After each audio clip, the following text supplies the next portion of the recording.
Alam niyo po, magtataka kayo, tapos na naman ang kampanya. Totoo yun. Pero bakit nandito si Attorney Hinlo, si Attorney Bondoc, si Dr. Mata?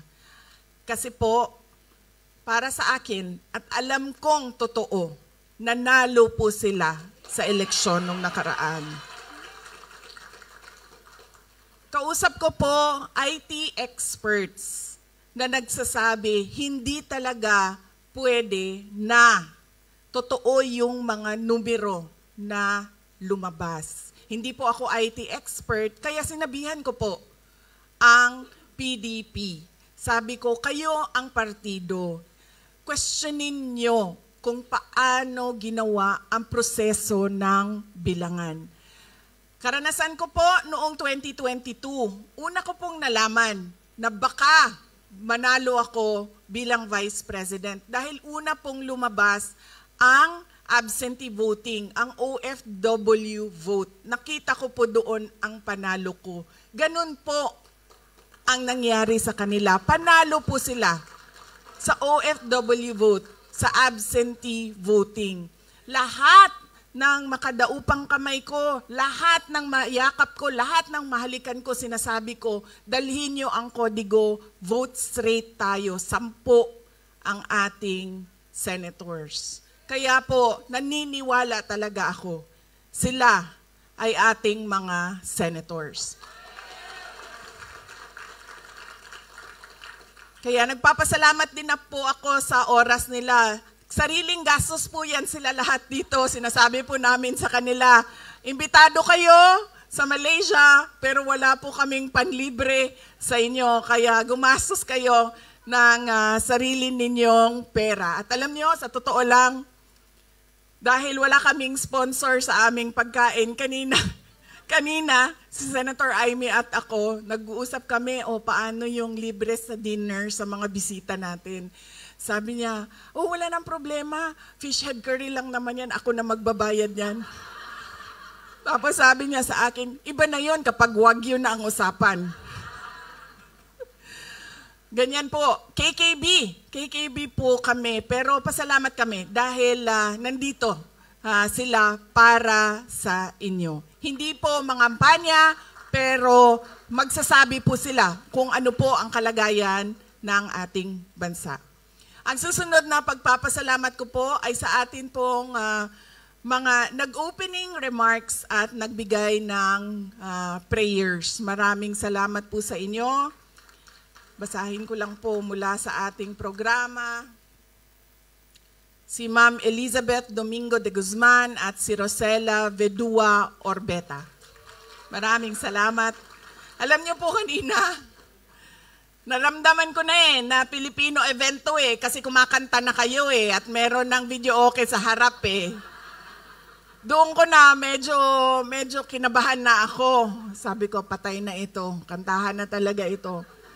Tapos, kumanta na si Attorney Jimmy Bondoc. Sabi ko, patay na to. Gumano na ako kay Senator Amy. Anong handa mo? Sabi niya, wala. Sabi ko, ako din, hindi ako naghanda ng kanta. Nung kumanta si Robin, sabi ko, wag na tayo kumanta, wag na.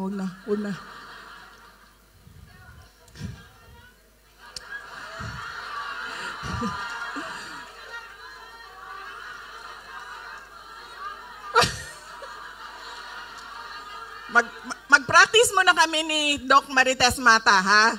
Tapos babalikan namin kayo mamaya. Kabisaduhin ko muna yung kanyang moves. Kaya po, tapos naramdaman ko po yung init ng inyong pag-welcome ba? Yung init ng inyong pagtanggap sa amin dito. Maraming salamat. Thank you, ma'am. Kinabahan ako sa inyong kanta talaga kanina. Sabi ko, patay, wala akong handa. Noon pong kinakanta yung You Raise Me Up, ito po ay alam nating lahat, kanta ni dating Pangulong Rodrigo Duterte. At lagi ko po yung naririnig. Sa sasakyan niya, sa bahay niya, pinapatugtog niya yan. At alam niyo po, kanina, medyo na-touch ako sa kanta. Dahil naalala ko siya. At syempre, malayo siya sa ating lahat. At alam nyo, naalala ko din siya sa mga turo niya sa akin kanina. Dahil medyo syempre na ano yung damdamin ko sa kanta, pero naalala ko lagi, sinasabi niya sa akin noong ako ay lumalaki, bawal umiyak. Mag-isip ka lang ng solusyon, always forward, bawal umiyak. Ito, hindi ako nagpaalam kay Kitty, pero sabihin ko na sa inyo, nung isang beses na magkasama kami sa pagbisita doon sa loob ng ICC Detention Unit, sinasabihan ko na yan sila lahat bago pumasok, huwag kayo umiyak doon sa loob, huwag kayo umiyak kasi magagalit yan. Huwag kayo umiyak. Yan beses yan. Isang beses, kasama ko si Kitty, hindi nakapagpigil. Kasi siya naman ay malapit talaga kay Pangulong Duterte. In fact, hanggang ngayon, pag merong pagkakataon, ay tumatabi pa din sa tulog si Kitty sa aming tatay. So umiyak. Gumanon na ako sa kanya. Tapos, nakita siya. Siyempre, nakita siya kasi gumaganyan doon eh. Tapos, pinagalitan. Sinabihan siya, your tears won't help. So, sabi ko sa kanya,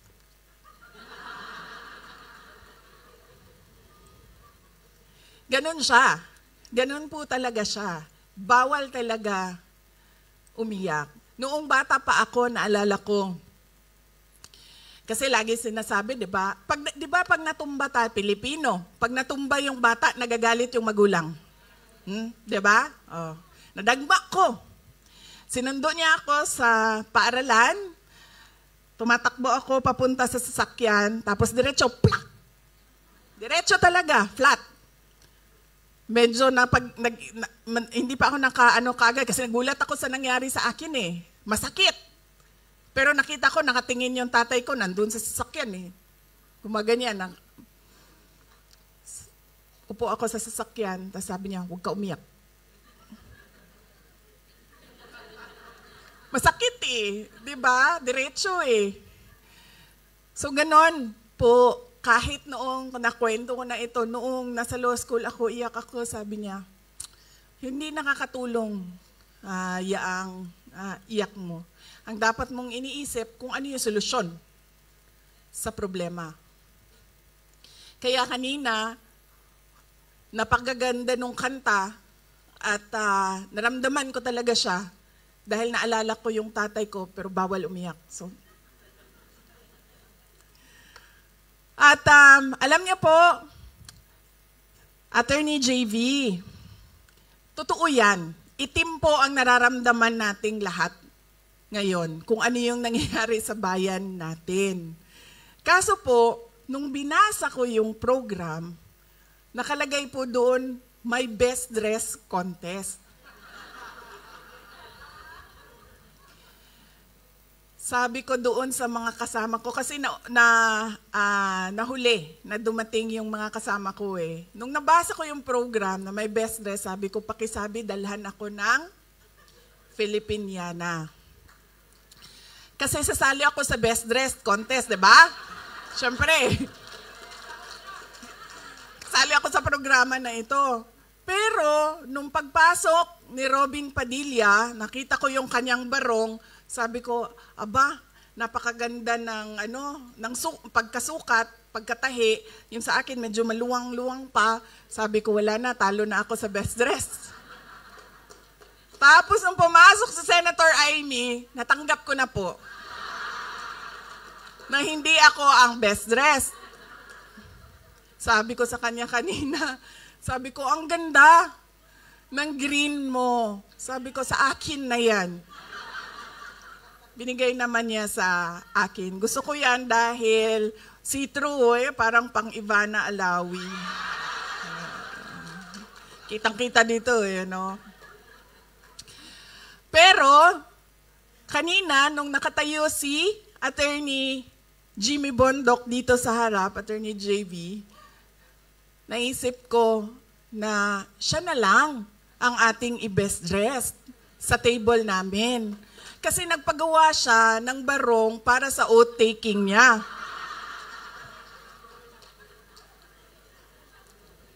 Pwede kita i-oath dito, alam mo ba yon?